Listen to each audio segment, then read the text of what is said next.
Hello dear aspirants, welcome करते हैं आपके डॉन न्यूज़पेपर के कंप्लीट एनालिसिस की आज 157 क्लास के अंदर। And today is 11th March 2026 and I hope you are doing well. And as you know very well aspirants कि हम यहाँ पर डेली बेसिस के ऊपर current affair, Pakistan fair, IR और एसए के रिलेटेड जितने भी इंपॉर्टेंट ओपिनियंस, एडिटोरियल्स और न्यूज़ आर्टिकल्स होते हैं उनके हम डिटेल्ड और एग्जाम ओरिएंटेड डिस्कशन भी करते हैं, उनका एनालिसिस भी करते हैं, जो हमारे सीएसएस और पीएमएस एग्जाम प्रेपरेशन के लिए बहुत ज़्यादा इंपॉर्टेंट होते हैं। तो एक चीज़ मैं क्लियर कर दूं कि जो हमारे डॉन न्यूज़पेपर का एनालिसिस रहने वाला फॉर द होल ईयर रहेगा 2026। इसके अलावा अगर देखा जाए 2026 के अंदर हमें यहाँ पर पीएमएस एग्जाम्स की भरमार देखने को मिल रही है, ठीक है, क्योंकि आपका सीएसएस एग्जाम्स तो 2027 में होने वाला है, उससे पहले जो हमारे पीएमएस एग्जाम्स आने वाले। तो जितने भी हमारे एस्पिरेंट्स हैं वो अपने जितने भी न्यू डेवलपमेंट्स हैं या न्यू अपडेट्स हैं वो यहाँ पर कवर कर सकते हैं थ्रू नोट्स मेकिंग, और यही नोट्स मेकिंग जो है आपके सीएसएस 2027 के लिए भी फ्रूटफुल होगी। इसके अलावा दोस्तों अगर आपको लगता है कि हमारे लेक्चर्स आपकी हेल्प करते हैं, आपको सपोर्ट करते हैं, तो बी ऑनेस्ट और बी पॉजिटिव होकर जो है वो लाइक, कमेंट एंड शेयर लाजमी किया करें। इससे क्या होता है दोस्तों, इंकरेजमेंट मिलती है ताकि आपके लिए और ज़्यादा चीज़ें जो है हम लेकर आ सके। तो चलते हैं अपने लेक्चर की तरफ, लेकिन उससे पहले एक इंपॉर्टेंट स्टेटमेंट है जॉर्ज ऑरवेल की। ऑलरेडी हम डेली बेसिस के ऊपर एक आध स्टेटमेंट को लाजमी डिकोड करते हैं जो हमारे एसए के पेपर के पॉइंट ऑफ व्यू से काफ़ी इंपॉर्टेंट होती है, चाहे हमारा सीएसएस का एसए का पेपर हो चाहे पीएमएस एग्जाम्स का। तो आज जो हमारे पास यहाँ पर स्टेटमेंट रहने वाली है काफी इंपॉर्टेंट स्टेटमेंट है जॉर्ज ऑरवेल। अब जो यहाँ पर लिटरेचर का बंदा है ना उसको पता है यहाँ पर इनके दो जो है नॉवेल्स बहुत ज्यादा फेमस है, पॉलिटिकल स्टायर है, एनिमल फॉर्म्स और दूसरा 1984। अगर किसी ने नहीं पढ़े तो ये दो नॉवेल्स मैं रिकमेंड करूंगा तो अपनी रीडिंग में लाजमी लेकर आए। तो चलते अपनी स्टेटमेंट की तरफ। जॉर्ज ऑरवेल क्या कहते हैं कि the past was arranged, the arranger was forgotten. कहा क्या जा रहा है, वो कहता है कि माजी को यहां पर बदला गया, और वो किस माजी की बात कर रहा है, मालूमात की बात कर रहा है, हकीकत की बात कर रहा है, तारीख की बात कर रहा है। और यहां पर जिनको याद था ना कि इस तारीख को बदला गया है या हकीकत को छुपाया गया है, उनको भी यहां पर भुला दिया गया। और हुआ फिर क्या, यहां पर the lie became the truth, और झूठ जो है वो क्या लगने लगा, यहां पर सच लगने लगा। तो इसका मतलब यह हुआ कि माजी को सिर्फ बदला ही नहीं गया बल्कि उस शऊर को भी खत्म कर दिया गया जो याद रखते थे कि बेसिकली तारीख को बदला गया है, हकीकत को छुपाया गया है। तो जब ये दोनों चीजें यहां पर भूल गई हैं तो फिर क्या हुआ, जो चीज बदली गई, जो झूठ के ऊपर बेस करती थी, आज वही हकीकत लगने लगी है। यहां पर एग्जाम्पल लेते हैं एक इंपॉर्टेंट कल्चरल रेवोल्यूशन। आपको पता है चाइना के अंदर आया। Do you know about one thing कि यहां पर हिस्टोरिकल डॉक्यूमेंट्स को एलिमिनेट कर दिया गया था। इसके साथ अगर जोसेफ स्टालिन का दौर देखें, सोवियत यूनियन के अंदर क्या हुआ था, किताबों के अंदर रद्दो बदल किया गया था, और जो लोग यहां पर खड़े हुए उसके अगेंस्ट उनको क्या किया, यहां पर जेलों के अंदर डाल दिया गया। इसी तरह जो हमें यहां पर कॉलोनियल देखने को मिल रहा है, जितने भी आज वो बात करते ना सिविलाइजेशन लेकर आए थे, लेकिन उनका पर्पस क्या था, रिसोर्सेज लूटने आए थे। कितनी बड़ी बात है कि यहां पर जो ताकतवर कंट्रीज हैं या ग्लोबल पावर्स हैं उनके पास हकीकत भी पता है उनको कि हकीकत क्या है, तारीख भी पता है उनको और मालूमात भी है, लेकिन उस मालूमात, उस तारीख और उस हकीकत को यहाँ पर और रंग दिया जाता है, उसको बदल दिया जाता है अपने अकॉर्डिंग, और फिर वही जो बदला जाता है वो आस्ता आस्ता फिर क्या होता है, यहाँ पर सच लगने लगता है। तो आई होप आपने अंडरस्टैंड किया होगा। और अब चलते हैं हमारे अपने लेक्चर की तरफ। आज हमारे पास काफ़ी इंपॉर्टेंट ओपिनियन आर्टिकल्स भी हैं और न्यूज़ आर्टिकल्स भी हैं, इनको वन बाय वन जो है डिस्कस करते हैं, इनका एनालिसिस करते हैं। सबसे पहले जो हमारे पास यहाँ पर ओपिनियन आर्टिकल है, a war of attrition. War of attrition का मतलब होता है आस्ता आस्ता जो है वो कह लें कि स्टेट्स क्या करती है, एक दूसरे की जो स्ट्रैटेजीज है उनको वीक करती है, एक तो होता है ना कि वॉर एकदम से हुई और यहाँ पर एंड होगी, वो चीज़ नहीं है यहाँ पर। बेसिकली यहाँ पर कहा जा रहा है कि जिस तरह इजराइल और यूएसए की तरफ से ईरान के अंदर इंफ्रास्ट्रक्चर्स या इंस्टॉलेशंस को तबाह किया जा रहा है, ईरान की तरफ से जो है यहाँ पर यूएसए मिलिट्री बेसिस को यहाँ पर निशाना बनाया जा रहा है, इसी तरह जो है इजराइल के अंदर भी डैमेजेस देखने को मिल रहे हैं। तो क्या किया जा रहा है, एक दूसरे की जो है ना हिकमत अमली या स्ट्रैटेजीज उसको कमज़ोर किया जा रहा है, ताकि आस्ता आस्ता जो है वो क्या करेगा, नेक्स्ट जंग लड़ने के काबिल ही नहीं रहेगा, ये चीज़ है। उसके बाद हमारे पास है the USA Israel war on Iran, 6 की डिमेंशंस यहां पर डिस्कस करने वाले। एक चीज मैं क्लियर करने वाला हूं, जितने भी ओल्ड स्टूडेंट है, अगर उनको लग रहा है ना कि यहां पर डेली बेसिस के ऊपर एक टॉपिक आ रहा है, एक चीज मैं क्लियर कर दूं अभी से, जितने भी न्यू एस्पिरेंट्स हैं, जिन्हें भी डेली बेसिस के ऊपर रेगुलर जो है वो लेक्चर लेने वाले, देखिए डेली बेसिस के ऊपर हम कोई भी अगर टॉपिक डिस्कस कर रहे हैं तो उसके अंदर जो न्यू डेवलपमेंट्स आ रही होती है उनको हम ऐड करते हैं, इसलिए टॉपिक लाजमी डिस्कस करते हैं। अभी हमने जो एग्जाम्पल पीछे स्टेटमेंट डिकोड की थी ना कि माजी को जो हकीकत को छुपा दिया जाता है, तारीख को बदल दिया जाता है, अब क्या हो रहा है कि हम जो डेली बेसिस के ऊपर कंटेम्प्रेरी सिनेरियो के ऊपर डिस्कशन कर रहे हैं, तो आप अपनी एक नोट्स मेकिंग कर सकते हैं, लेकिन बाद में इसी हकीकत को हो सकता है कि बदल भी दिया जाए, ठीक है। तो आप डेली बेसिस के ऊपर कवर करते जाएं। अब हुआ क्या है कि हम जब से यहां पर कह लें कि यूएसए इजराइल और ईरान के दरमियान में वॉर स्टार्ट हुई है, हम उससे पहले ही कवर कर रहे हैं, जब जनेवा के अंदर टॉक्स चल रही थी, यहाँ पर निगोशिएशंस चल रहे थे, ठीक है। उससे पहले इजराइल और पैलेस्टाइन वाला मामला है, बोपी वाला मामला है, बोर्ड ऑफ पीस की बात कर रहा हूँ, ठीक है। उसके बाद यहाँ पर 28 फेब से जो है वॉर स्टार्ट हुई, फिर यहाँ पर हमें असैसिनेशन ऑफ अयातुल्लाह खमेनाई भी देखने को मिले, फिर हमें यहाँ पर न्यू सुप्रीम लीडर भी देखने को मिले, मुज्तबा खमेनाई। उससे पहले अगर देखा जाए तो गल्फ स्टेट्स के ऊपर यहाँ पर अटैक्स, A to Z चीजें यहाँ पर हमें डिस्कस किया हमने। उसके साथ साथ जो है कांग्रेस की तरफ से ट्रंप को क्या यहाँ पर जो है क्रिटिसिज्म देखने को मिल रहा है, ऑपोजिशन यूएसए में, ठीक है, वो भी चीजें हमने यहाँ पर कवर की। उसके बाद यहाँ पर जो है लॉ ऑफ न्यूट्रलिटी क्या कहता है, टारगेट्स लॉ क्या कहते हैं, जो ईरान ने न्यूट्रल स्टेट्स के ऊपर यूएसए मिलिट्री बेसिस को यहाँ पर निशाना बनाया। तो एक एक चीज को यहाँ पर हम डेली बेसिस के ऊपर कवर कर रहे हैं, जो हमारे एग्जाम्स के लिए बहुत ज्यादा इंपॉर्टेंट है।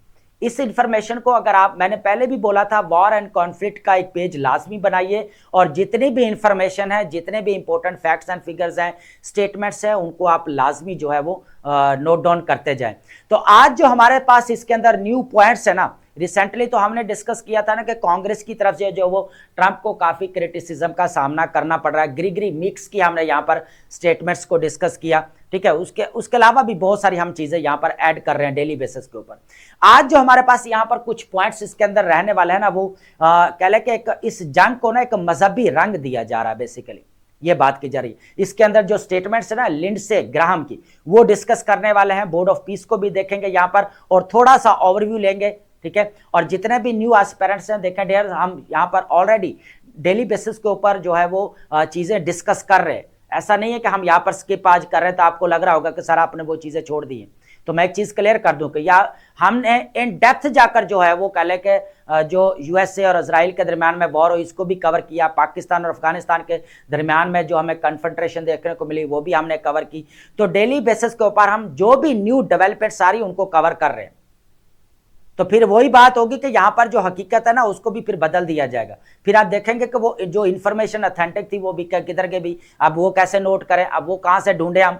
फिर आप देखेंगे रिसर्च आर्टिकल्स, वहां पर फिर जाकर आप जो है एनालिसिस उठा के पढ़ेंगे। तो बेटर है कि आप अपने नोट्स यहाँ पर प्रिपेयर करते जाएं, ताकि आप डेली बेसिस के ऊपर चीजें ऐड करते जाएं अपनी। सेकंड हमारे पास है फ्लूइड फ्रंटियर्स। बात की जा रही है यहाँ पर हिंदू का शमालियाज की, जो वाटर टावर हमें देखने को मिल रहा है, जहां पर कह लें कि 10th रिवर्स को यहाँ पर जो है वो पानी जो है वो मिल रहा है, 10th रिवर में पानी जा रहा है, ठीक है। तो यहां पर देखने वाले हैं water scarcity and regional tension in south Asia. Hydropolitics को डिस्कस करेंगे। हिंदू के शमालियाज को किसके साथ रिलेट किया जाता है, बेसिकली कल्चर, रिलीजन और आइडेंटिटी के साथ उसको रिलेट किया जाता है। और दूसरी तरफ जो हमें यहाँ पर वाटर एग्रेशन देखने को मिलता है, किसकी तरफ से, इंडिया की तरफ से। इंडस वाटर ट्रीटी को भी यहाँ पर टच देंगे दोस्तों, काफी इंपॉर्टेंट है। जिस तरह कह लें कि चनाब और कह लें कि यहाँ पर इंडस रिवर के ऊपर हाइड्रो प्रोजेक्ट्स बनाए जा रहे हैं, उनको भी थोड़ा हम देखेंगे यहाँ पर। उसके बाद थर्ड नंबर पर है, बहुत इंपॉर्टेंट है, Greenpeace activist storm stage at France nuclear summit. अभी यहाँ पर ग्लोबल न्यूक्लियर एनर्जी समिट हुई है, यहाँ पर सेकंड ये हुई है उसके according international atomic energy agency के अकॉर्डिंग, ठीक है। और ये सेकंड हुई है, फर्स्ट जो है ब्रसल के अंदर हुई थी 2024 के अंदर। तो वहां पर जो है कुछ चीजें हमें देखने को मिल रही हैं, उसको डिस्कस करेंगे कि अभी भी यूरोप यहां पर रशिया के ऊपर डिपेंडेंट। उसकी वजह क्या है कि यहां पर उनसे अभी भी जो है अपनी एनर्जी इंपोर्ट कर रहा है, ये चीज है। Global summit energy insecurity Russian ties, इस चीज को देखेंगे। फोर्थ नंबर पर है Afghanistan designated state sponsor of wrong full detention. ये बात की जा रही है बेसिकली किसकी, अभी जो सेक्रेटरी ऑफ स्टेट हैं यूएसए के मार्क रूबियो ने ये स्टेटमेंट दी है यहां पर कि स्टेट स्पॉन्सर है अफगानिस्तान डिटेंशन करने में, ये चीज इंपॉर्टेंट है। Taliban hostage diplomacy condemned by USA. यहां पर यूएसए के कुछ लोग जो है वो कह ले के ये कहा जा रहा है कि अफगानिस्तान के अंदर जो मिलिटेंट्स ग्रुप्स हैं या जो भी है वो उन्होंने बेसिकली क्या किया, उनको यरगमाल बनाया हुआ, तो वो यहाँ पर उनको क्या करे, यहाँ पर छोड़े। और यूएसए कह रहा है कि उसका ये चाह रहे हैं अफगान तालिबान गवर्नमेंट के हमारे ऊपर प्रेशर बिल्ड करे और यहाँ पर जो है मामला को देखा जाए, तो ऐसा नहीं होगा। तो यहाँ पर ये चीज़ें भी देखने को मिल रही है। उसके बाद यहाँ पर हमें नजर आ रहा है माइक जो वॉल्ट्स है, जो यूएसए के एम्बेसिडर है, वो क्या कह रहे हैं, वो भी स्टेटमेंट से इंपॉर्टेंट है। और लास्ट में हमारे पास वोकैब रहेगी, और वोकैब में डेली बेसिस के ऊपर बता रहा हूँ कि सिनोनिम्स और एंटोनिम्स के पॉइंट ऑफ व्यू से मात्र प्रिपेयर करें, भले कि इसको यहाँ पर आप वोकैब बैंक बनाएं ताकि आपके बहुत सारे मसाइल्स यहाँ पर सॉल्व हो सकते हैं। रेपिटेशन ऑफ वर्ड्स यहाँ पर मसला, रेपिटेशन ऑफ आइडियाज़, आपका स्टेटमेंट मोल्ड करके नहीं लिख पा रहे, या आपका एक्सप्रेशन का मसला है, या आपके डिस्कोर्स का मसला है, तो वोकैब जो है एक ही जो है वो बेस्ट टेस्ट जो है रिसोर्स है जो आपके इन मसाइल से जो आपको छुटकारा दिला सकती है। तो जब आपके पास अच्छी वोकैब होगी, रेलिवेंट वोकैब होगी टॉपिक के रिलेटेड, तो देन जो है आप चीज़ों को क्लियर कर पाएंगे। सबसे पहले जो हमारे पास यहाँ पर पॉइंट्स रहने वाले हैं, इनको वन बाय वन डिस्कस करते जाएंगे दोस्तों। देखा जाए वॉर ऑफ एट्रिशन, अभी जैसे मैंने पहले बताया, एक तो वॉर होती है ना कि एक दम से जो है एक दूसरे के ऊपर अटैक किया और यहाँ पर एंड होगी, जिस तरह हमें यहाँ पर देखने को मिले इंडिया और पाकिस्तान के दरमियान में मई 2025 के अंदर, ठीक है, एंड होगी आर्टिफिशियल इंटेलिजेंस वॉर। लेकिन अब जो यहाँ पर हमें मिडिल ईस्ट के अंदर वॉर देखने को मिल रही है, वो बेसिकली एक दूसरे की जो स्ट्रैटेजीज हैं उनको यहाँ पर जो है वो कह लें कि वीक किया जा रहा है, कमज़ोर किया जा रहा है। अब हो क्या रहा है कि जो है यूएसए और इजराइल की तरफ से ईरान के इंफ्रास्ट्रक्चर्स हैं या इंस्टॉलेशंस हैं, जैसे अभी शाहरान ऑयल डिपो हमें यहाँ पर देखने को मिला जहाँ पर तबाही हुई यहाँ पर बहुत बड़ी। उसके बाद स्कूल्स देखें, यहाँ पर हॉस्पिटल्स देखें, न्यूक्लियर फैसिलिटीज़ अगर आप यहाँ पर देखें तो उनके ऊपर अटैक्स किया गया। और सबसे बड़ी चीज़ अगर देखा जाए जो यहाँ पर असैसिनेशन ऑफ अयातुल्लाह खमेनी हमें देखने को मिले, ठीक है। उसके बाद जो ईरान की तरफ से फिर जो है जो इंस्टॉलेशंस है या इंफ्रास्ट्रक्चर्स है, यूएसए के मिलिट्री बेसेस है गल्फ स्टेट्स के अंदर, उसको निशाना बनाया गया, उसको डैमेजेस किया गया। फिर इसराइल के अंदर यहाँ पर डैमेजेस किया गया। तो वॉर ऑफ एट्रिशन का मतलब ये होता है कि एक दूसरे को इंटरनली डैमेज करते जाना, ताकि जो है आस्ता आस्ता उसकी जो कैपेबिलिटी है वॉर लड़ने वाली उसको ख़त्म किया जा सके और वो नेक्स्ट जंग जो है ना कर सके। ये बन रहा है यहाँ पर इसका मतलब। अब देखें मैं पहले भी बता रहा हूँ कि बहुत सारी चीज़ें हम ऑलरेडी डिस्कस कर चुके हैं डिटेल्ड, ऑलरेडी मेरे जो लेक्चर अलग सेपरेट भी आपको मिल जाएंगे एनालिसिस उसका, ठीक है। लेकिन इसके अंदर हम दोबारा अब इंफॉर्मेशन को या जो भी हमने डिस्कशन की थी उसको रिपीट नहीं करेंगे। मेन जो पॉइंट्स है ना, जो कह लें कि एक मजहबी रंग दिया जा रहा है वॉर को, उसको अंडरस्टैंड करने की कोशिश, क्योंकि एक वही न्यू पॉइंट्स है, बाकी हमारे पास वही ओल्ड पॉइंट्स है सारे, तो उनको हम यहाँ पर नहीं देखेंगे, ठीक है। तो ये सबसे पहले हमारा थोड़ा सा मैं इंट्रोड्यूस करवा दूँ। सबसे पहले हमारे पास जो पॉइंट था ईरान से रेजिलियंस और न्यू लीडरशिप। तो न्यू लीडरशिप के बारे में अगर बताया जाए, थोड़ा सा बता देता हूँ, डेली बेसिस के ऊपर बता ही रहे कि अयातुल्लाह खमेनी साहब जो है यहाँ पर उनको असैसिनेट कर दिया गया यूएसए और इजराइल कह लें कि स्ट्राइक्स के द्वारा, जो 28 फेब को हुए तेहरान के अंदर प्रेसिडेंशियल रेजिडेंस के ऊपर या ऑफिस के ऊपर भी आप कह सकते हैं।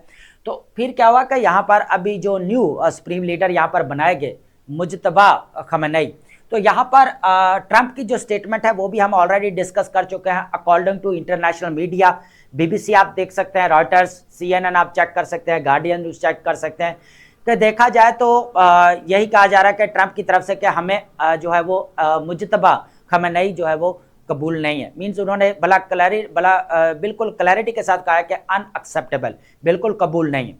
तो अब यहाँ पर देखें जो सुप्रीम लीडर है मुजतबा खamenei, तो एक तरफ तो उनके जो अभी फादर की जो हमें यहाँ पर जो है वो कह लें कि असैसिनेशन, बहन बनोई और इस तरह के जो मामला देखने को मिले, इतने करीबी उनके जो है यहाँ पर असैसिनेट होते हुए उन्होंने देखे, तो क्या अब जो है वो इजराइल या यूएसए के सामने अपने घुटने टेकेंगे? Question is that. तो अब जो है मामला यहाँ पर बिगड़ता हुआ नजर आ रहा है, तो ये चीज है। सेकंड जो है इंटेंसिफाइड बॉम्बिंग, ह्यूमैनिटेरियन हार्म्स, तो देखा जाए तो ये हमने पहले डिस्कस कर लिया कि इंफ्रास्ट्रक्चर्स को यहाँ पर डैमेजेस किया जा रहा है। उसके बाद है अमेरिकाज स्ट्रेटेजिक मिसकैलकुलेशन।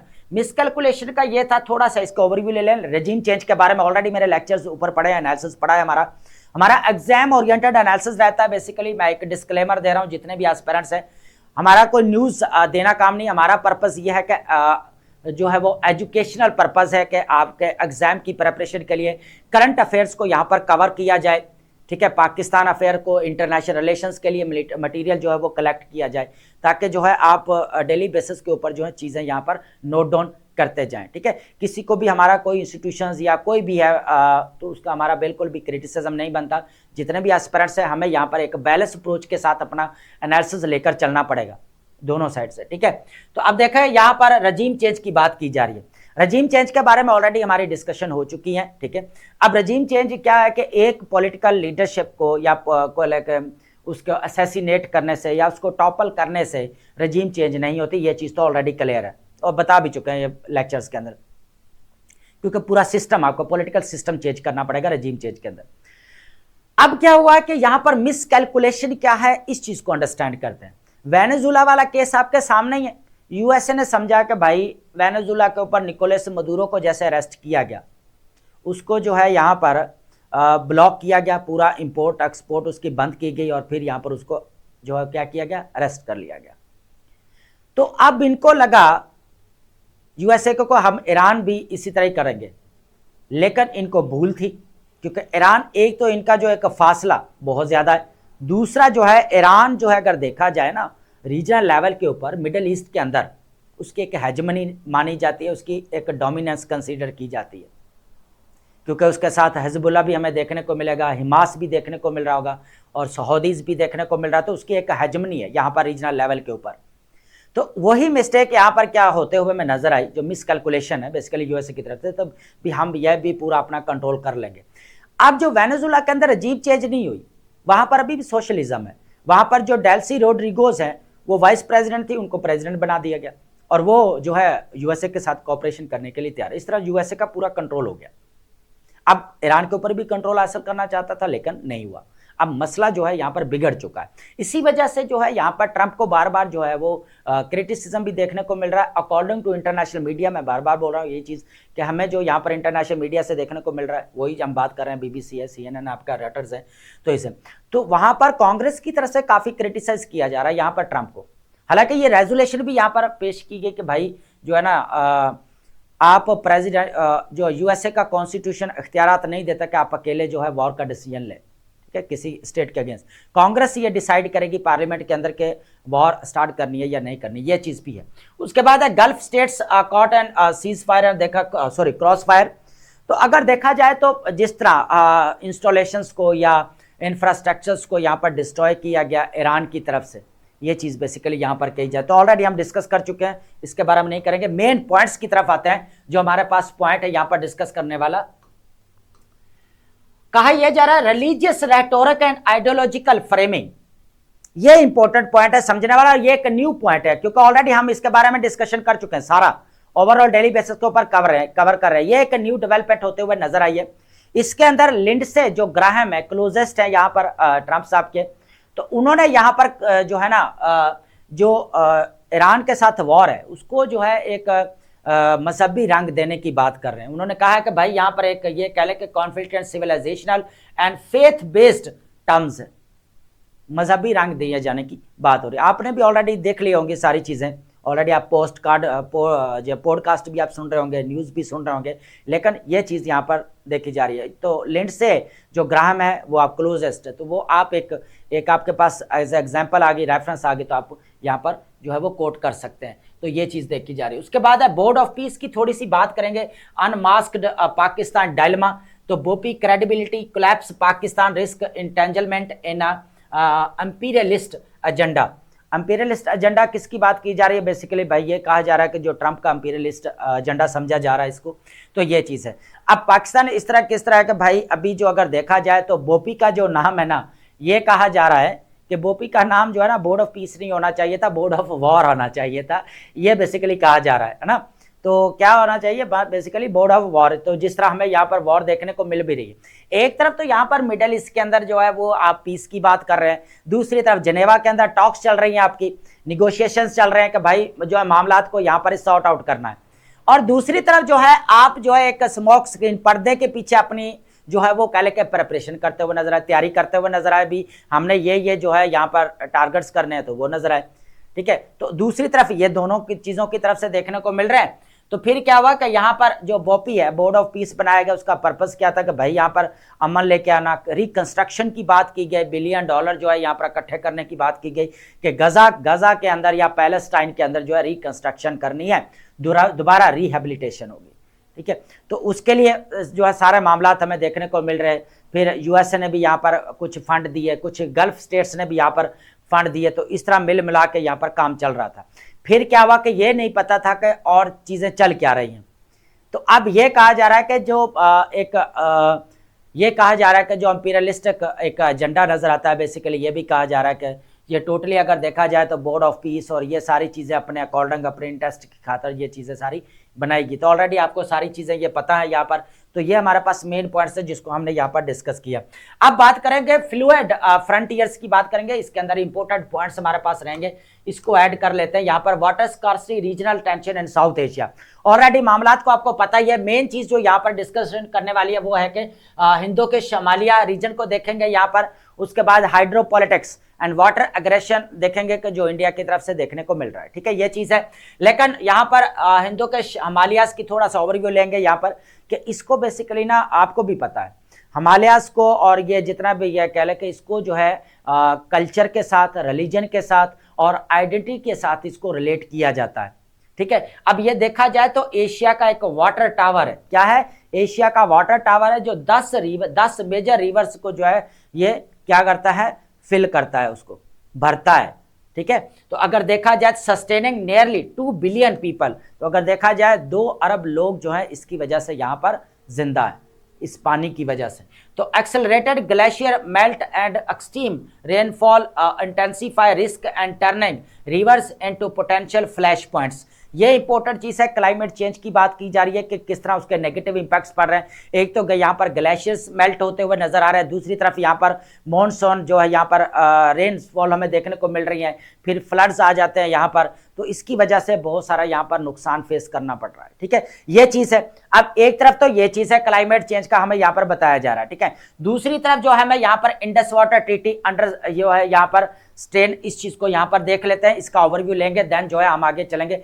4 पॉइंट्स है हमारे पास, इस चीज को 1 बाय 1 देखते हैं। इंडस वाटर ट्रीटी के बारे में आपको तो ऑलरेडी सब चीजें पता ही है, इतनी देर से हमारी डिस्कशन चल ही रही इसके ऊपर। ठीक है, ये आपका 1960 के अंदर इसको पास किया गया और वर्ल्ड बैंक का आपका ब्रोकर था, और इसके अंदर कह लें कि जो वेस्टर्न रिवर्स है, जो आपका इंडस, चनाब और कह लें कि यहाँ पर झेलम, वो आपके खाते में, अगर बाकी जो रावी, सतलज और ब्यास जो है वो कह लें कि इंडिया के खाते में चले गए। अब फिर जो है यहाँ पर हमें कोर्ट ऑफ आर्बिट्रेशन भी देखने को मिली, टेक्निकल न्यूट्रल ग्रुप्स भी देखने एक्सपर्ट भी देखने को मिले, उसके बाद यहाँ पर कमीशन भी बनते हुए नजर आए। तो अब क्या हुआ कि यह सारा मामला चलता रहा यहाँ पर। तो मसला कहाँ पे आया कि यहाँ पर इंडस वाटर ट्रीटी को आफ्टर पहलगाम अटैक जो सस्पेंड किया गया, उससे पहले भी यहाँ पर कुछ कंसर्न थे कि जेहलम के ऊपर या इंडस रिवर के ऊपर यहाँ पर जो है वो इलीगल वायलेशन की जा रही है। इलीगल वायलेशन का मतलब ये था कि यहाँ पर जो है हाइड्रो प्रोजेक्ट्स यहाँ पर बनाए जा रहे हैं इंडिया की तरफ से। एक तो सबसे पहले जो बात की जा रही है किशन गंगा प्रोजेक्ट है, रैटल प्रोजेक्ट है, उसके बाद अगर देखा जाए बागलीहार डैम जो हमें देखने को मिल रहा प्रोजेक्ट, उसके बाद यहाँ पर दलहस्ती जो दरिया चिनाब के ऊपर, कौन सा, कीरू दलहस्ती, उसके बाद यहाँ पर जो है वो कह लें कि सवालकोट, रैटल, ये हमें यहाँ पर जो है हाइड्रो प्रोजेक्ट्स जो है बनते हुए नजर। तो अगर देखा जाए तो ये कहा जा रहा है कि पूरा जो है इंडस वाटर ट्रीटी को वायलेट किया जा रहा है। अब हाइड्रो पॉलिटिक्स की अगर बात की जाए ना, तो एक तरफ तो पाकिस्तान और इंडिया के दरमियान में मसला चल ही रहा है, लेकिन दूसरी तरफ यहाँ पर पाकिस्तान और अफगानिस्तान के दरमियान में दरियाए काबुल को लेकर भी जहां पर हाइड्रोपॉलिटिक्स देखने को मिल रही है। इसके अलावा ये तो है रीजन का, इसके अलावा अगर देखा जाए दरियाए फरात को लेकर टर्की ईरान के दरमियान में और इराक के दरमियान में भी मामला चल रहा है पानी को लेकर, दरियाओं को लेकर। उसके बाद अगर देखा जाए दरियाए नील को लेकर इथोपिया और यहाँ पर इजिप्ट के दरमियान में भी यहाँ पर जो है क्लैश देखने को मिलता रहता है दरियाए नील को लेकर, ठीक है। तो अब अगर देखा जाए तो पाकिस्तान और इंडिया के दरमियान में भी यहाँ पर चल रहा है, दोनों के दरमियान में, तो ये चीज बेसिकली कही जा रही है। अब बात कर लेते हैं थोड़ा सा जो पहलगाम अटैक वाकया हुआ यहाँ पर अप्रैल के अंदर 2025 के अंदर। तो क्या हुआ कि यहाँ पर यूनिलैटरल एक्शन लेते हुए इंडिया ने क्या किया, इंडस वाटर ट्रीटी को यहाँ पर सस्पेंड कर दिया गया और वो अभी तक सस्पेंड जो भी कंसीडर की जा रही है। देखिए यहाँ पर चीजें ये एक तरफ तो इंडस वाटर ट्रीटी को भी यहाँ पर सस्पेंड किया गया, दूसरी तरफ जो है यहाँ पर हाइड्रो प्रोजेक्ट्स जो है यहाँ पर स्टार्ट किए गए दरिया चनाब के ऊपर है या इंडस रिवर के ऊपर। तो ये बिल्कुल जो है देखने को मिल रहा है कि यहाँ पर किस तरह जो है वो कह लें कि वाटर को एज ए वेपनाइज जो है टूल यूज किया जा रहा है, ठीक है। अब जो है वो कह लें कि जो दरियाओं का पानी है ना, जो उसका रुख तो नहीं मोड़ा जा सकता, लेकिन उसका फ्लो कम किया जा रहा है। क्या हो रहा है बेसिकली, उसका फ्लो कम किया जा रहा है। हालांकि उसको टर्न तो नहीं किया जा सकता एकदम से, लेकिन उसका क्या किया जा रहा है, यहाँ पर फ्लो कम किया जा रहा है, ये बेसिकली चीज है। अब देखा जाए तो पाकिस्तान के लिए एक बड़ा थ्रेट है कि यहाँ पर 240 मिलियन लोग जो है इसकी वजह से यहाँ पर हमें देखने को मिल रहे हैं। और इसका अगर देखा जाए तो 90% जो है हमें एग्रीकल्चर का यहाँ पर यूज के लिए देखने को मिल रहा है। तो पाकिस्तान के लिए अगर देखा जाए तो ये सिक्योरिटी के लिए एक बहुत बड़ा चैलेंज है, ये चीज भी हमें यहाँ पर देखने को मिल रही है। और डेंजरस वेपनाइजेशन जो है ऑलरेडी जो है हमने चीज यहाँ पर डिस्कस कर ली है। तो चलते हैं अब नेक्स्ट हमारे यहाँ पर न्यूज आर्टिकल की तरफ, और ये इंपॉर्टेंट है। यहाँ पर बेसिकली अभी ग्लोबल न्यूक्लियर एनर्जी समिट होती है, सेकंड होती है, और ये फ्रांस पेरिस के अंदर बेसिकली हो रही है। यहाँ पर ट्यूसडे को हुई अभी रिसेंटली 10 मार्च 2026, आप इसकी डेट जो है नोट कर सकते हैं। तो देखा जाए तो Greenpeace disrupts global summit over energy insecurity and Russian ties. सबसे पहले यह देखते हैं कि ग्लोबल न्यूक्लियर एनर्जी समिट का पर्पस क्या है। कहा यह जा रहा है कि इसका पर्पस यही है कि एक तो इंटरनल कोऑपरेशन को स्ट्रेंथन करना है न्यूक्लियर एनर्जी को लेकर, दूसरा यह है कि इसका सेफ यूज बनाना है। एक तो क्लाइमेट चेंज के साथ इसको टैकल करना है, दूसरा जो है इससे इलेक्ट्रिसिटी जो है वो जनरेट की जाने की भी बात हुई, ठीक है। ये इंपॉर्टेंट पॉइंट्स है। लेकिन यहाँ पर जो ग्रीन पीस एक्टिविस्ट हैं उन्होंने इस समिट के अंदर जो है वो कह लें कि अपने कह लें कि दखल अंदाजी किया या इस समिट को यहाँ पर इंटरप्ट किया। इसको अंडरस्टैंड करेंगे। यहाँ पर उन्होंने कहा कि अभी भी यूरोप जो है वो रशिया से जो है वो कह लें कि यूरेनियम वगैरह जो है यहाँ पर जो सारे क्या कर रहा है, यहाँ पर इंपोर्ट कर रहा है। तो ये चीज़ें यहाँ पर देखने को मिल रही है कि जो ग्रीन पीस एक्टिविस्ट हैं वो क्या कह रहे हैं, उनके जो बैनर्स हैं वो क्या लिखे होते हैं, ये इंपॉर्टेंट है। Energy insecurity and Russian ties, इस चीज़ को देखेंगे। बैनर्स डिक्लेयर न्यूक्लियर पावर, एक तो ये बैनर देखने को मिल रहा है, दूसरा हमें एनर्जी इनसिक्योरिटी देखने को मिल रहा है, थर्ड हमें यहाँ पर nuclear power fuels Russia war, ठीक है। तो ये हमें यहाँ पर बैनर्स के ऊपर जो है लिखे हुए नजर आए, जो ग्रीन पीस एक्टिविस्ट है उसके, जिन्होंने basically global nuclear energy summit को यहाँ पर इंटरप्ट किया। तो ये भी किया गया कि जो challenging the industries reliance on a volatile global supply chain. उसके बाद है यूरेनियम इंपोर्ट्स की बात की जाए तो one activist questions Emmanuel Macron about buying uranium from Russia despite France on enrichment capacity. Customs data यहाँ पर क्या कह रहा है, confirms continued imports from the Russia a major global supplier. ये इंपॉर्टेंट चीज है यहाँ पर अंडरस्टैंड करने वाली। अब कस्टम डाटा यहाँ पर क्या कह रहा है कि भाई अभी तक जो है वो कह लें कि जो यूरोप है वो रशिया से जो अपना यूरेनियम जो है वो इंपोर्ट करता है। आपको पता है कि यूरोप के अंदर सिर्फ दो ही स्टेट न्यूक्लियर पावर्स हैं, एक आपका फ्रांस है और दूसरा आपका यूके। आपका जर्मनी भी जो है वो कह लें कि न्यूक्लियर स्टेट नहीं है, हालांकि वो सबसे ज्यादा जो क्लोज है जर्मनी वो यूएसए के, ठीक है। तो अब ये चीज देखने को मिल रही है कि यूरेनियम ये भी पीस जो हमें यहाँ पर जो देख रहे हो ग्रीन पीस जो एक्टिविस्ट है उनमें से एक ने कहा कि भाई जो इमैनुअल मैक्रोन से क्वेश्चन भी है किया कि भाई आप जो है अभी तक जो है कह लें कि रशिया से जो है यूरेनियम ले रहे हैं, इंपोर्ट कर रहे हैं, ये चीज़ें। हालांकि जो है वो कह लें कि ये भी कहा जा रहा है कि फ्रांस के अपनी इतनी कैपेबिलिटीज़ है कि वो यूरेनियम को यहाँ पर जो है क्या कर सकता है, जो वो कैपेबिलिटीज़ को बढ़ा सकता है उसकी।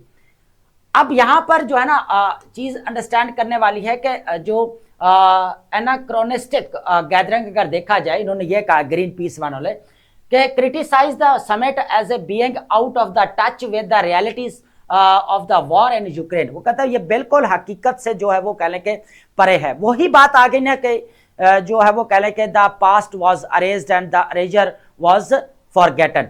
अब वही बात आ गई कि यहाँ पर जो मालूमात है या हकीकत है उसको जो है यहाँ पर जो है वो छुपाया जा रहा है या उसको एक और रंग दिया जा रहा है, और बाद में ये फिर वही जो यहाँ पर हकीकत जो बनाई गई है झूठ पर मबनी वही फिर सच में बदल जाती है। तो ये चीज़ बेसिकली यहाँ पर देखने को मिल रही है कि अभी भी यहाँ पर स्ट्राइक्स ऑन ईरान चल रही हैं, उसके बाद वर्सनिंग क्लाइमेट क्राइसिस देखने को मिल रहा है। ये चीज़ें अगर देखा जाए तो देखने का तो वो कह रहे हैं कि न्यूक्लियर समिट जो है ना वो आपने तो एक दिखावे के लिए रखी हुई है। अगर इतना ही आप सेफ यूज करने की बात करते हैं और ये कह लें कि इससे फायदा उठाने की बात करते हैं, इलेक्ट्रिसिटी जनरेट करने की बात करते हैं, तो भाई अभी भी यूएसए यूक्रेन के दरमियान में वॉर देखने को मिल रही है, मिडिल ईस्ट के अंदर जो है यहाँ पर वॉर देखने को मिल रही है। तो इसका मतलब ये है कि न्यूक्लियर एनर्जी का जो सही इस्तेमाल होना चाहिए वो नहीं हो रहा according to Greenpeace activist. अब ये चीजें बेसिकली यहाँ पर कही गई हैं। वाइडर अगर बात की जाए यहाँ पर protest actions in addition to the stage disruption and approximately 15 Greenpeace activists blocked arriving the convoys outside the venue and demonstrating the broad opposition to the summit agenda। कि भाई ये जो आप एजेंडा यहाँ पर बनाकर बैठे हुए जो न्यूक्लियर एनर्जी समिट यहाँ पर कर रहे हैं उस रियलिटी तो कहीं और है, कुछ और है यहाँ पर, ठीक है। तो अब यहाँ पर रशिया स्टेट्स न्यूक्लियर कंपनी जो रोस्टम जो हमें नजर आती है वो कहते हैं कि accounted for about 44% of the global uranium enrich capacity in 2025। तो ये आप यहाँ पर जो है कह लें कि ये स्टैट आपने पास नोट कर सकते हैं। According to the world nuclear association European nuclear power producers have struggled to wean themselves of these supplies for 4 years after Russian invaded Ukraine. अभी भी यही कहा जा रहा है कि 4 साल होने वाले और 5th ईयर अभी लग चुका है यूक्रेन और रशिया की वॉर को, लेकिन अभी भी जो है यहाँ पर यूरोपियन कंट्रीज जो है वो किसके ऊपर यहाँ पर जो है डिपेंड कर रहे हैं, बेसिकली रशिया के ऊपर।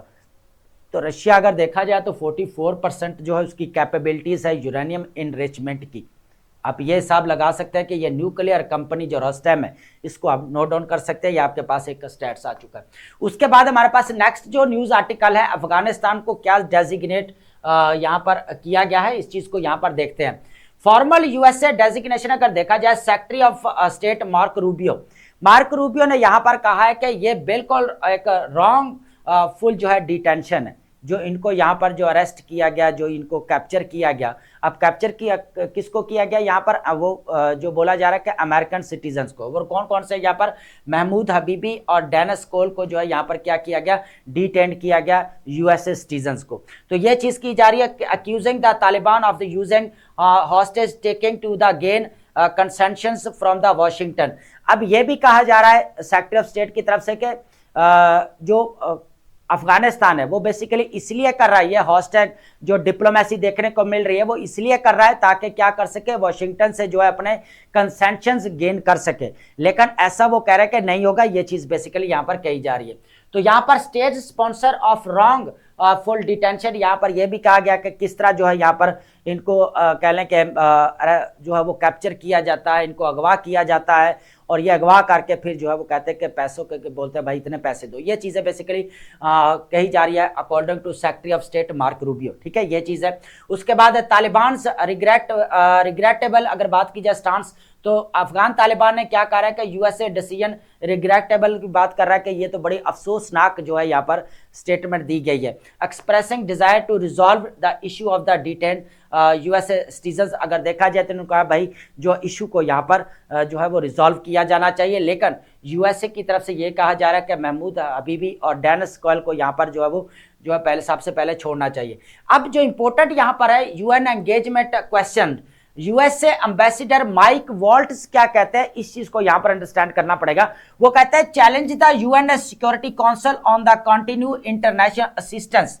जो अगर देखा जाए जो इंटरनेशनल हमें यूएनओ का असिस्टेंट मिशन जो हमें यहाँ पर देखने को मिल रहा है ना अफगानिस्तान की तरफ से, तो बहुत ज्यादा इन्होंने सपोर्ट किया, अभी तक जो है अमदादें यहाँ पर भेजी जा रही है। तो उन्होंने कहा कि यहाँ पर माइक वॉल्ट्स ने कि अब जो है ये यूएनओ का असिस्टेंस मिशन है इसको सामने रखना पड़ेगा और इसको देखना पड़ेगा, इसके ऊपर गौर फिक्र करनी पड़ेगी बेसिकली कि ये जो अफगानिस्तान को यहाँ पर मदद दी जा रही है। तो उसके बाद यही बात की जा रही है, यूएनओ असिस्टेंट मिशन की बात की जा रही है। Budget citing the Taliban restriction on women's और ह्यूमैनिटेरियन शॉर्टफॉल्स, और ये भी कहा गया वहां पर कि बेसिकली क्या गया कि अफगानिस्तान ने जो है यहाँ पर यूएनओ के ऑफिसर्स हैं वहां पर जाकर काम करने के लिए भी जो रोक दिया गया वुमेन्स को, ये भी देखने को मिल रहा है। दूसरा यहाँ पर वुमेन्स एजुकेशन के ऊपर रिस्ट्रिक्शंस भी इन लोगों ने लगाई। उसके बाद यहाँ पर ह्यूमैनिटेरियन क्राइसिस भी देखने को मिल रहा है और ऊपर से जो है यहाँ पर यह जो है हॉस्टैग भी बनाते हुए नजर आ रहा है, मीन्स यहाँ पर अगवा करते हुए भी ये भी कहा गया, डिटेंशन रॉन्गफुल डिटेंशन करते हुए भी नजर आ रहे हैं। तो यहाँ पर जो कह लें कि एकदम से जो है वो यूएसए की तरफ से डेजिग्नेट किया गया है अफगानिस्तान को, ठीक है, ये जो है क्या यहाँ पर चीज़ है। लेकिन अफगान तालिबान गवर्नमेंट की तरफ से कि भाई ये रिग्रेटेबल है कि यहाँ पर अफसोसनाक जो है बेसिकली बात है कि जो आप यहाँ पर कर रहे हैं। तो ये इंपॉर्टेंट था हमारे पास यहाँ पर न्यूज़ आर्टिकल, इसको आपने लाजमी जो है ये नोट डाउन कर लेना। अब बात करेंगे यहाँ पर हमारे पास वोकैब है, वोकैब को जो है हम यहाँ पर डिस्कस करते हैं। वर्ड हमारे पास क्या रहेगा, पर्टर्बेशन। पर्टर्बेशन का मतलब क्या था, अ डिस्टर्बेंस, डिसरप्शन और irregular change in a system.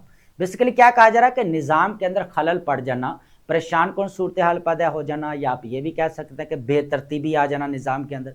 जिस तरह अभी स्टेट ऑफ हॉर्मुज बंद कर दी गई तो यहाँ पर क्या हुआ कि पूरी ग्लोबल सप्लाई चेन जो है यहाँ पर डिस्टर्ब हो चुकी, उसके अंदर खलल पड़ गया, ठीक है। तो देखा जाए तो हमारे पास क्या है, डिस्टर्बेंस या डिसरप्शन।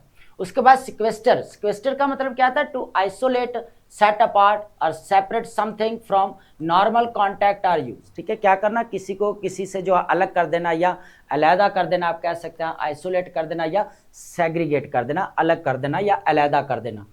उसके बाद है स्टेवर्डशिप। स्टेवर्डशिप का मतलब क्या है कि यहाँ पर द रिस्पॉन्सिबल मैनेजमेंट और प्रोटेक्शन एंड सुपरविजन, क्या करना, निगरानी या हिफाजत की जिम्मेदारी लेना भी आप कह सकते हैं, गार्डियनशिप या मैनेजमेंट। उसके बाद हमारे पास क्या रहेगा, फिरोसिटी। फिरोसिटी मीन्स क्या होता है, एक्सट्रीम फियरसनेस, इंटेंसिटी और violent strength in behaviour, emotion and action, ठीक है। रवैये के अंदर जो कड़वापन होता है, जो रवैये के अंदर एक शिद्दत होती है, या आप ये भी कह सकते हैं सख्त रवैया जो होता है उसको भी कह सकते हैं, ब्रिचुअलिटी भी आप कह सकते हैं, इसको सवेजरी भी आप कह सकते हैं। एक्सट्रिकेट का मतलब क्या आता है, टू फ्री और remove someone something from difficult situation, बुरे हालातों से बेसिकली बोला जा रहा है उसको आज़ाद करवाना या उससे निकालना। तो फ्री या डिसइंटेंजल भी आप इसको कह सकते हैं। डेस्पिकेबल का मतलब क्या आता है, वर्ती ऑफ स्ट्रॉन्ग डिसलाइक, मीन निहायत ही काबिल नफरत, ठीक है। या आप कंटेम्प्ट भी आप इसको कह सकते हैं, मॉरल कंडेमनेशन या कंटेम्प्टेबल या वायल भी आप इसको कह सकते हैं, ठीक है। हकारत की निगाह से किसी को देखना या किसी के खिलाफ निहायत ही काबिल नफरत रवैया रखने को भी बोला जाता है। नेक्स्ट जो हमारे पास वर्ड रहने वाला है दोस्तों, वॉरमिंगर। वॉरमिंगर का मतलब क्या होता है, हु प्रमोट्स और एडवोकेट्स वॉर और अग्रेसिव मिलिट्री कॉन्फ्लिक्ट भी आप कह सकते हैं यहाँ पर। तो इसका मतलब क्या होता है कि जो जंग को बढ़ावा देता है बेसिकली उसको बोला जाता है। यहाँ पर मिलिटेरिस्ट भी आप इसको कह सकते हैं या हॉक भी आप कह सकते हैं। उसके बाद हमारे पास इवेंजलिकल का मतलब क्या होता है, यहाँ पर related to a Christian movement, ठीक है। ये बेसिकली क्रिश्चियन मूवमेंट के साथ इसको रिलेट किया जाता है, जिसका पर्पस क्या होता है, एम्फेसाइजिंग स्ट्रॉन्ग फेथ, जो ईमान के ऊपर जोर देते हैं उसको बोला जाता है। मिशनरी या रिवाइवलिस्ट भी आप इसको कह सकते हैं। उसके बाद है डिफायंस। डिफायंस का मतलब था ओपन रेजिस्टेंस और बोल्ड डिसओबीडियंस टुवर्ड अथॉरिटी और रूल्स और ऑपोजिशन, ठीक है। ये क्या कर, जो कानून या असूलों से क्या ना मनहरफ हो जाना, उनकी नाफरमानी करना बेसिकली बोला जाता है, ठीक है, उनको एक्सेप्ट ना करना, उनको कबूल ना करना बेसिकली बोला जाता है। रूल्स को फॉलो ना करना भी आप कह सकते हैं रेजिस्टेंस या रेबिलियन। उसके बाद है गैल्वेनाइज। गैल्वेनाइज मींस क्या होता है, स्टिमुलेट, मोटिवेट और shock people into taking action या बिकम एक्टिव। ठीक है, किसी को क्या करना, यहाँ पर मोटिवेट करना, जान में जान डाल देना। ठीक है, जो सुस्त हुए पड़े हैं उनको आप क्या करते हैं, इतना मोटिवेट करते हैं, उनको इनकरेज कर देते हैं, उनको हौसला देते हैं, तो वो एकदम से जो है वो सुस्त भी हैं तो उठ खड़े होते हैं, काम करना शुरू कर देंगे। स्टिमुलेट या मोटिवेट आप इसको कह सकते हैं। उसके बाद हमारे पास वर्ड रहेगा इंट्रांसिजेंस। इंट्रांसिजेंस का मतलब था रेफ्यूजल टू कॉम्प्रोमाइज, बिल्कुल समझौता करने के ऊपर जो है वो आमादा ना होना, या चेंज वंस ऑपोजिशन भी आप कहना, स्टबर्नस भी आप कह सकते हैं, रिजिडिटी, बिल्कुल जिद्दी होना, किसी बात के ऊपर भी ना आना या ना मानना। डेस्परेशन का मतलब होता है स्टेट ऑफ एक्सट्रीम होपलेसनेस बोला जाता है, बिल्कुल मायूस कन सूरत हाल को बोला जाता है। ठीक है, और अर्जेंसी जिसके अंदर बिल्कुल भी कोई उम्मीद यहाँ पर नहीं होती उसको बोला जाता है होपलेसनेस या डिसअपेयर, मायूस कौन या मायूसी आप इसको बोल सकते हैं। नेक्स्ट हमारे पास वर्ड रहने वाला फॉल आउट। फॉल आउट आजकल जो है बहुत ज्यादा यूज किया जा रहा है वर्ड, तो इसको लाजमी जो है यूज करें आप। नेगेटिव कॉन्सिक्वेंसेज आर साइड, इसके जो नेगेटिव इम्पैक्ट्स, जिस तरह हमें यूएस से इजराइल और ईरान के दरमियान में वॉर देखने को मिल रहे, तो यहाँ पर काफ़ी नेगेटिव इम्पैक्ट्स भी देखने को मिल रहे हैं। रेपरकशंस या आफ्टर मैथ आप इसको कह सकते हैं। कैस्केड का मतलब होता है approach in which something happens in series of step, मरहलावार जो है यहाँ पर आगे बढ़ते जाना भी आप इसको कह सकते हैं। चेन रिएक्शन या सीक्वेंस, तरतीब के साथ। डेनिग्रेट, डेनिग्रेट का मतलब क्या था, टू अनफेयरली क्रिटिसाइज, किसी को नामुनासिब तौर पर क्या करना, तनकीद करना। ठीक है, उसको क्या करना बेसिकली कमतर समझना, या उसको कमतर जाहिर करना, बेसिकली बिलिटल। डिग्रेड भी आप कह सकते हैं, किसी को आप डिग्रेड करना उसको। और speak badly about someone, belittle या डिस्पैरेज कह सकते हैं। तो आई होप आपने लेक्चर अंडरस्टैंड किया होगा and thank you so much.